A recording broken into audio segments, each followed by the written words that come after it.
እግዚአብሔር ቤተ መቅደስ ውስጥ ጣዖት ይመስል ቤተ መቅደስ ውስጥ አሜን አሜን ተብሎ ወተን እንደፈለግን የምንኖረው የሆነ ግዛት የወሰንለት ዳኛ ወይም ንጉሥ ወይም ሹም አይደለም። እግዚአብሔር ዓለምን በእጁ የያዘ ልብና ኩላሊትን የሚፈትን ሰውነታችን በእጁ የተያዘች ካህሌ ሁሉን የሚይዝ አምላክ ነው። ስለዚህ የትም መታመንንና የትም ማክበርን ይፈልጋል። አምልኮት እግዚአብሔር ማለት እሱ ነው። ማስቀደስ፣ መጸለይ፣ መጾም ብቻ አይደለም። እግዚአብሔርን ማክበር ማወቅ አለብን። የትም ቦታ ብትነግዱ እግዚአብሔርን ማክበር፣ ሹፌር ብትሆኑ እግዚአብሔርን ማክበር፣ ንግግራችሁ ውስጥ ቤተክርስቲያን ውስጥ ሆኖ ብሎ ሄዶ ባጃጅ ውስጥ ሲገቡ ሰው መሳደብ አይደለም ክርስቲያንነት። የትም ቦታ እግዚአብሔርን ማክበር። እስቲ እግዚአብሔርን ማክበር በሉ። ማንን ማክበር ነው? እግዚአብሔር። ሰውን ስናከብር ማንንም እናከብረው። የትም ቦታ እግዚአብሔርን አክብሩት። በስጋችሁ እግዚአብሔርን ማክበር፣ በፀጉራችሁ እግዚአብሔርን ማክበር፣ በአፍንጫችሁ፣ በከንፈራችሁ፣ ባለባበሳችሁ የትም ቦታ እግዚአብሔርን አክብሩት።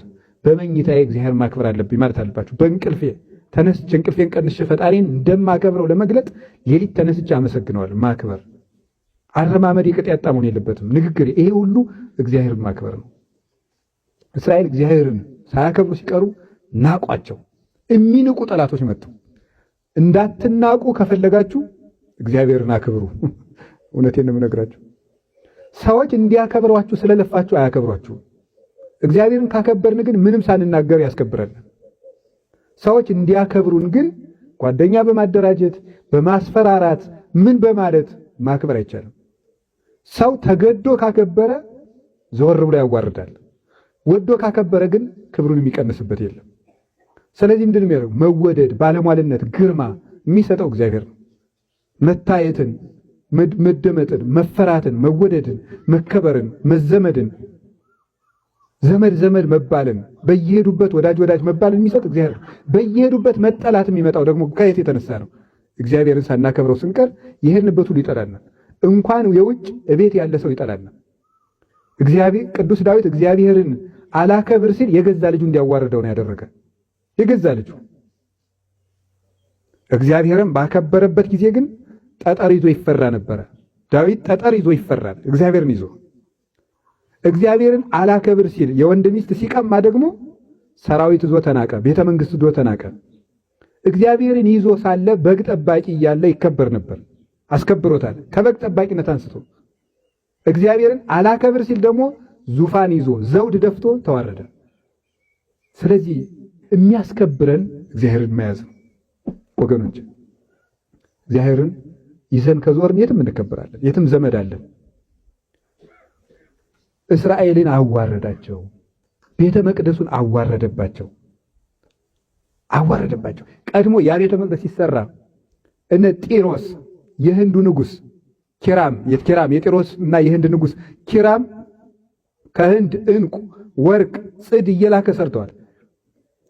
ንጉስ አስገብረው ነው የሰሩት። እስራኤል ጥቂት ጭብጥ የማትሞላ ሀገር ውስጥ ተቀምጠው ዓለምን እያስገበሩ ነው መቅደስ የሰሩት። ንግስት ማክዳ እንኳን ከኢትዮጵያ ተንከራዘ ኢትዮጵያ ዝባድ ሉል የሚባል ሌላ ቦታ የማይገኝ ዕንቁ ወስዳላቸዋለች ቤተ መቅደሱን ሲሰሩ። ለምን? እግዚአብሔር ከነሱ ጋር ሲሆን። እግዚአብሔርን ግን ሳያከብሩት ሲቀሩ ቤተ መቅደሱን ሲንቁ ግን እግዚአብሔር ያን የሌላ ሀገር ንጉስ ገብሮላቸው የሰሩትን ቤተ መቅደስ የሌላ ሀገር ንጉስ መጥቶ እንዲያፈርሰው አደረገ። መቅደሱን አስፈረሰባቸው። ንጉሳቸውን እየጎተተ አይኑን አውጥቶ ሴዴቅያስ የሚባለው ንጉስ አይኑን አውጥቶ ከፈረስ ጅራት ቋጥሮ መንገድ ለመንገድ እየተጎተተ እንዲሄድ ያገኘ ያደረገው። የገዛ ልጁን ሴቶች ልጆቹን ፊት ለፊት አርዶ የልጆቹን ሞት እንዳየ ደስታ አይበት ብሎ አይኑን አውጥቶ በገመድ እየጎተተ ባቢሎን ይዞት ሄደ። ቤተ መቅደሱ ተቃጠለ፣ ካህናቱ ተዋረዱ፣ ንጉሱ ተዋረደ፣ ህዝቡ እንደ ህዝብ ተዋረደ። ትብትብ ምንጣፍ ተሸክመው ራሳቸው እየተላጠ ባቢሎን ወረዱ። ይህን ሁሉ የሚያመጣው ምንድን ነው? እግዚአብሔርን መናቅ፣ ራስን ማክበር፣ መታበይ፣ ቤተ መቅደስን መቀለጃ ማድረግ። ይህ ሁሉ ምን ያደርጋል? እግዚአብሔር እንዳያከብረን ያደርጋል። ቤተ መቅደስን ስላችሁ አሁን እርግጠኛ ነኝ በህሊናችሁ አንዳንድ ቄስ እየሳላችሁ ነው የሚሆን አይደል? ቤተ መቅደሱ ላይ የሚቀልዱ ነገሌ እነ ቄስ ገሌ እያላችሁ እኔ እናንተን ነው እያልኩ ያለሁት።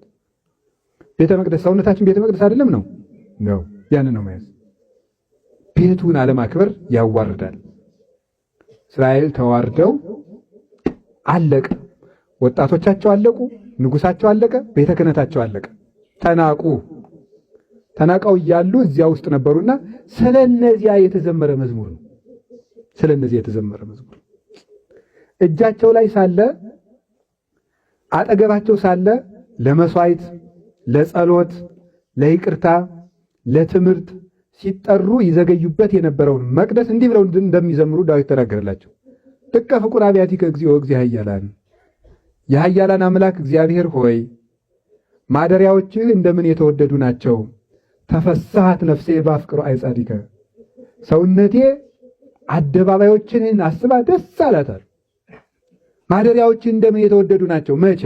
ከ70 ዓመት በኋላ ቤተክርስቲያንን ቤተ መቅደሱን እያሰቡ ርቋቸው ማለት ርቋቸው አጠገባቸው ሳለ ያልሄዱበት መቅደስ ገብተውም ያላከበሩትን መቅደስ ከ70 ዓመት በኋላ አቤቱ የኃያላን አምላክ ሆይ ማደሪያህ እንደምን የተወደደ ነው አሉ። ሲያጡት ነው። ሁሉን ነገር ስናጣው ነው እኛ ትዝም ይለን ማለት ነው። እጃችን ላይ ይዘን የምንቀልድበት ብዙ ነገር አለ። ጊዜን እየቀለድንበት ነው። እድሜያችን እየቀለድንበት ነው። ጉልባታችን እየቀለድንበት ነው። ሀገራችን እየቀለድንባት ነው። ነፍሳችን እየቀለድንባት ነው። ሰውነታችን እየቀለድንበት ነው። ገንዘብ ይቀለድበታል። ሁሉ ነገር ማላገጫ ነው በዚህ ዘመን። ዛሬ ያባከናችሁት ጊዜ ትዝ የሚላችሁ ስትሸመግሉ ነው። አሁን ትዝ አይልም። የሽምግልና ጊዜ በነገራችሁ ላይ ዕዳ የመክፈያ ጊዜ ነው። ታውቃላችሁ? ዕዳ የመክፈያ ጊዜ ማለት መሰላችሁ? በወጣት ሰው ሲሸመግል በወጣትነት ዘመኑ የሰራቸው ጉዶች በሙሉ እንደ መነጽር እየመጡ ሌት ተቀን ይታሰቡታል። አይ ወይኔ እንዲህ ባላደርግ ኑሮ የሚልበት ጊዜ ነው። ጓደኞች የሉ የዛ ጊዜ ለምን ምን ጓደኛ የለ፣ መታየት የለ፣ መልክ ተጨማዶ ጠውልጓል። ገንዘብ የለም፣ ጨዋታ የለም። ተጫውተን የምንወደድበት ጊዜ አልፏል። አርጅተን ምን ይቀራል ታዲያ ሲባል ዕዳ ብቻ፣ የህሊና ዕዳ።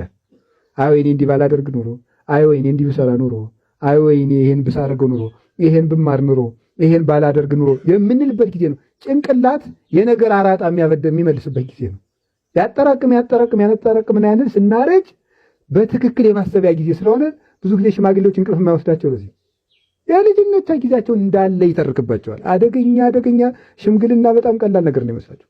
እናማ ወገኖች ዛሬ ወጣትነታችሁን ካላገጣችሁበት ኋላ ዕዳ ይተርፋችኋል። ትናፍቁታላችሁ። አቤት ወጣትነት እንዴት መታደል ነው ይላል። ያ ወጣትነት እንዴት መታደል ነው የምንልበትን የሽምግልና ሐሳብ እንዲሁ ዛሬ ማን መሰጠን? ዛሬ እንደዚያ ብንል ኖሮ ኋላ እንደዚያ አንጸጸትም ነበር። እጃችሁ ላይ ያለውን ነገር በደንብ ተጠቀሙበት። እውነቴን ነው። በደንብ አታባክኑት። ትኩስ ጉልበት፣ ሩጦ የሚያመልጥ ጉልበት፣ ተንበርክኮ የሚነሳ ጉልበት፣ ነቅቶ ማንበብ የሚችል አይን፣ ያልተጨማደደ መነጽር የማይፈልግ አጥርቶ ማየት የሚችል መያዝ የማይችል የማይደክም ሰምቶ የማይታክተው ምድር ይዞ የማይነሳ የተስተካከለ የተከናወነ ሰውነት ይዞ ሰው በኋላ ጥቀ ፍቁር አብያቲከ ትላለህ። በኋላ ስታጠው አይ ወጣትነት፣ አይ ልጅነት፣ አይ ችግር ብትል የለ ጎብጦ የለም። የተባበሩ በሽታዎች ነው ያሉ አንድ መምህር ሲናገሩ፣ የተባበሩ በሽታዎች ይመጣሉ። የሰኝ ጊዜ አይን ይፈዛል፣ ወገብ ይጎብጣል፣ ይደነግዛል፣ እግር ይጎብጣል፣ ማንበብ አይቻል በመነጽር መጻሕፍትን እንደታመመ ሰው የታመመ ሰው ወጥ እየተከሸነ እየሳሳ መብላት እንደማይችለው መጻሕፍት ሁሉ እያያቸው ተሳሳለ። እኔም አይኔ ደግሞ ማለት ብቻ ይመጣል። ጎበዝ፣ የእጃችሁ ላይ ያለው ነገር እንዳታጡ ተጠንቀቁ።